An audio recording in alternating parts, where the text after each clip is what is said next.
Sports ইনস্টিটিউটের ব্যাপারে আমরা প্রাথমিক ঘোষণাটা আজকে দিয়েছি।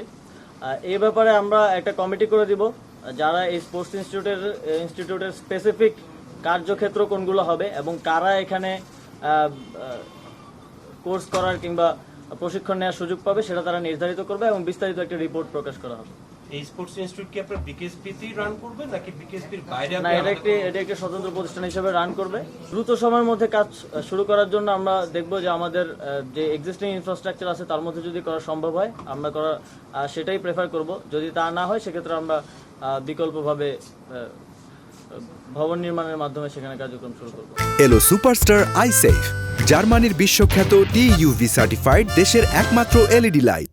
আমরা প্রত্যেকটি জায়গাতে এক্সপার্টদের মাধ্যমেই প্রশিক্ষণ নিশ্চিত করার চেষ্টা করব।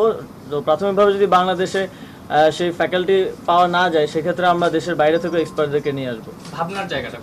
ভাবনার জায়গাটা তো স্পষ্টভাবে বলা আছে যে পিক পারফরমেন্সের জায়গায় আমরা একটু দুর্বলতা আছে আমাদের, এবং আমরা যখন ইন্টারন্যাশনাল বিভিন্ন প্রতিযোগিতায় আমাদের অ্যাথলিটরা যান আমরা সেখান থেকে আশানুরূপ সাফল্য অর্জন করতে পারি না। সেই জায়গাটাকে অ্যাড্রেস করার জন্য এই ইনস্টিটিউট। এখানে আমরা বায়োমেকানিক্স সহ যেই ব্যাপারগুলো নিয়ে কাজ করার কথা বলছি, এগুলোর জন্য যেই টেকনোলজির প্রয়োজন হয় প্রত্যেকটা ফেডারেশনকে আমরা আলাদা আলাদাভাবে সেই টেকনোলজি প্রোভাইড করতে গেলে এটা আমাদের বাজেট স্বল্পতা সহ বিভিন্ন জায়গায় প্রতিবন্ধকতা আসবে।